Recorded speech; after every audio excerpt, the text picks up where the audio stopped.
You just heard the kind of horror that composer John Murphy injects directly into the heart of 28 Days Later. It's not just these music adds to the desolate images of a depopulated London. In a real way, the score is very much the epiphany, or I should say, the personification of desolation. It's the sound of being the last person on Earth. It takes a haunting picture and turns it into a walking nightmare, a feeling of profound, oppressive loneliness that crawls under your skin and just stays there. In this video, I'm going to break down how Murphy, a self-taught musician known for the swaggering soundtracks of movies like Lock, Stock and Two Smoking Barrels and Snatch, that are absolute UK classics, and then pivoted to create the definitive sound of the modern apocalypse. Now, at the core of the film's sonic identity is one of the most iconic pieces of 21st century film music, In the House, in a Heartbeat. Its power doesn't come from just booming orchestra, its genius is in its brutal simplicity. The whole thing is an exercise in minimalism, a digital organism built from just 3 pieces of DNA that when they combine create this emotional spiral of sorrow and dread and almost unstoppable momentum. First, there's that piano. It's really just a handful of looping muffled notes when you get down to it. Now, those looping muffled notes aren't just some grand melody. Instead, it feels small, private, almost like a thought you can't get out of your head. It's the sonic equivalent of Cillian Murphy's character, Jim, walking through the ruins of his own life. The repetition is key here. It's hypnotic. It pulls you into this trance-like state, mirroring Jim's shock at the desolation. The melody never resolves. It offers you no comfort. It just continues. There's this endless cycle of melancholy that becomes Jim's new reality. Then the second layer materializes. It's a single distorted electric guitar. Doesn't roar. It hangs in the air. A patient, sustained tone. This is where the feeling shifts from sadness to something just really feeling off-putting and wrong. The guitar is a slow burn threat. It's a textural counterpoint to the piano's lonely clarity. If the piano is Jim's internal world, then it's almost like it's his humanity. The guitar, inversely, is the outside world pushing back. It's the first sign that this emptiness isn't just passive, it's hostile, and this is Murphy's rock sensibility bleeding through, using the guitar not for a riff, but for pure texture and dread. It's raw, it's modern, and it feels a world away from the traditional horror scores of, say, the 80s and maybe even early to mid-90s. Now, the final piece is the rhythm. The track's title, In a Heartbeat, tells you everything. It's this propulsive beat, which starts to build. It's almost too quiet to notice at first, and then it grows. A crescendo of pressure. It's not just a beat, it's a pulse. It's the sound of a heart pounding in someone's chest. It's a primal, physiological reaction to fear. As the drums kick in, the track stops being a sad reflection and becomes a chase. And this is what makes it so brutally effective, not just in the film's opening, but in its climax, where it was originally used in the first place.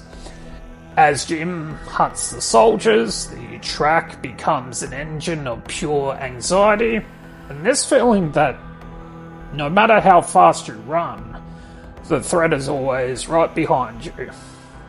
So you put those 3 elements together, the lonely piano, the menacing guitar, and that panicked heartbeat, and you have the film's entire emotional journey in one track. It starts in quiet sorrow, it builds to impending doom, and it explodes into sheer terror.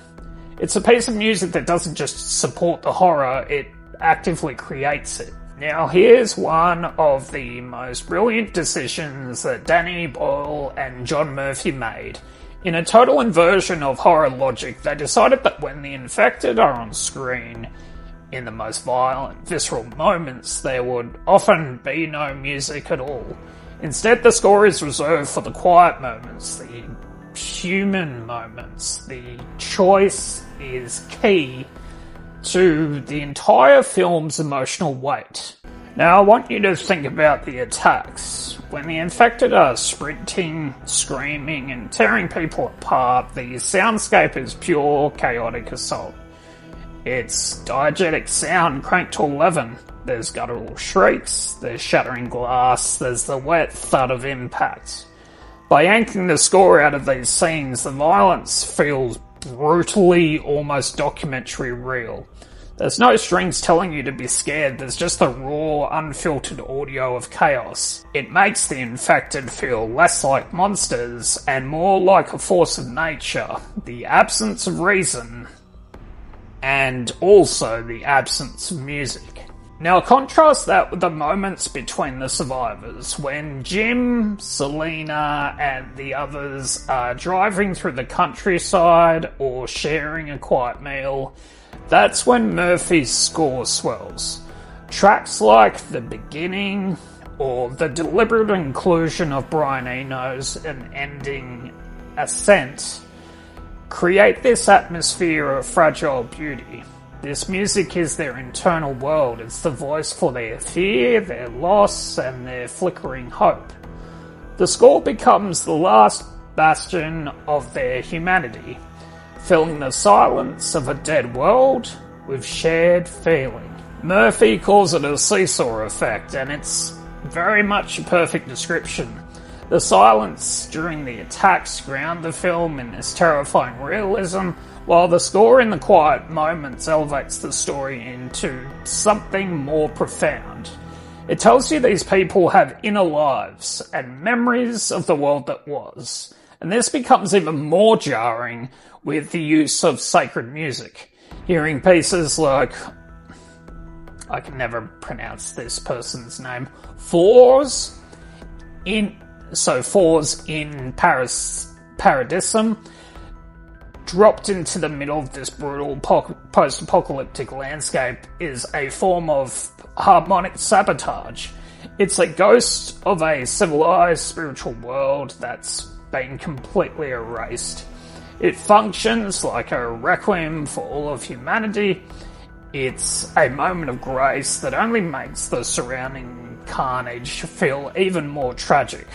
By reserving music as the language of humanity, a stark line is drawn.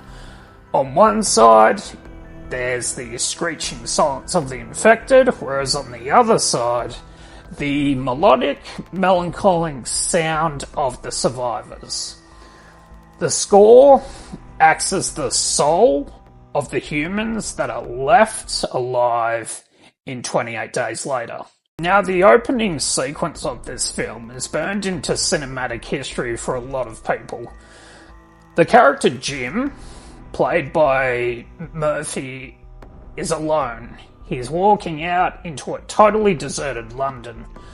Westminster Bridge, Piccadilly Circus, they're all silent. The crew pulled this off by shutting down major city streets for just minutes at a time in the pre-dawn hours, creating this chillingly authentic ghost city. But as powerful as those images are, what sells the suffocating horror is the fusion of that cinematography and Murphy's score. Visually, you're looking at these huge open spaces, but the feeling is intensely claustrophobic. It's like inverted agoraphobia. The fear comes from the absolute lack of a crowd. Your brain is fighting to reconcile the image of a bustling metropolis with the dead silence of this apocalypse. The music is what weaponizes that dissonance that you feel in the opening scene. As Jim walks, the score is sparse, atmospheric. Murphy uses these minimalist textures that are eerie, lingering guitar notes and quiet ambient pads that become the sound of the emptiness. It's a sonic fog that hangs over the city, telling you the silence isn't peaceful, it's the silence of a graveyard. 28 Days Later forces you to sit in that discomfort using these long, wide shots while the music slowly creeps in, letting your mind fill in the terrifying blanks.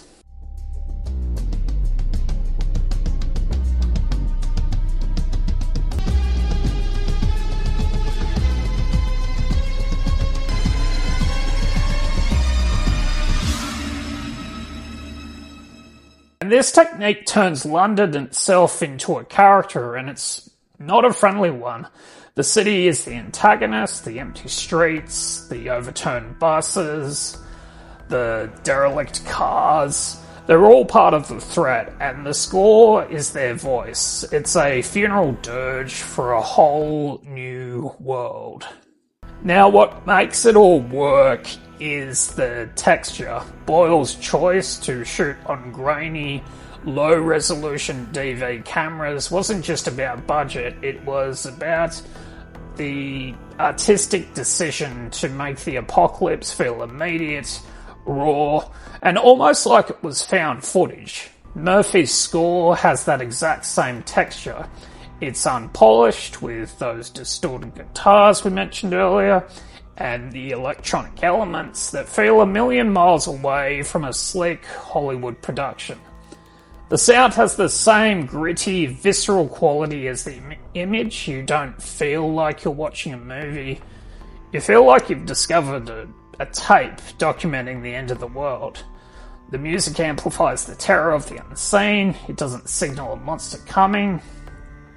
It signals the presence of, and this is going to sound strange, it signals the presence of that absence. It makes the air itself feel dangerous. Now, a great film score finds the emotional soul of a story and gives it a voice. With 28 Days Later, John Murphy did more than that. He composed the sound of a new kind of apocalypse, and we've seen how he built an icon from the devastating simplicity of a lonely piano, a menacing guitar, and a rhythm that mimics your own panicked heartbeat. We've explored how he inverted horror conventions, using silence for violence and reserving music for the fragile, quiet moments of humanity. And we've analysed how his raw, unpolished score merges perfectly with the grainy cinematography to turn the landscape itself into a source of dread. Now, the genius of Murphy's work is that he understood the film's real subject wasn't zombies, it was the terror of complete and utter isolation. The score is the sonic embodiment of that fear. It's the reason why decades later, those first few piano notes can instantly put you back on that empty bridge, leaving you with the feeling of beautiful, terrifying, and absolute loneliness. So if you dug this breakdown, subscribe for more deep dives into the art of dark film and dark music. Drop a comment and tell me about a score that's haunted you. And for a completely different kind of sonic analysis, check out my video on the genius of the It Follows soundtrack. But that's it for now. Thanks for watching.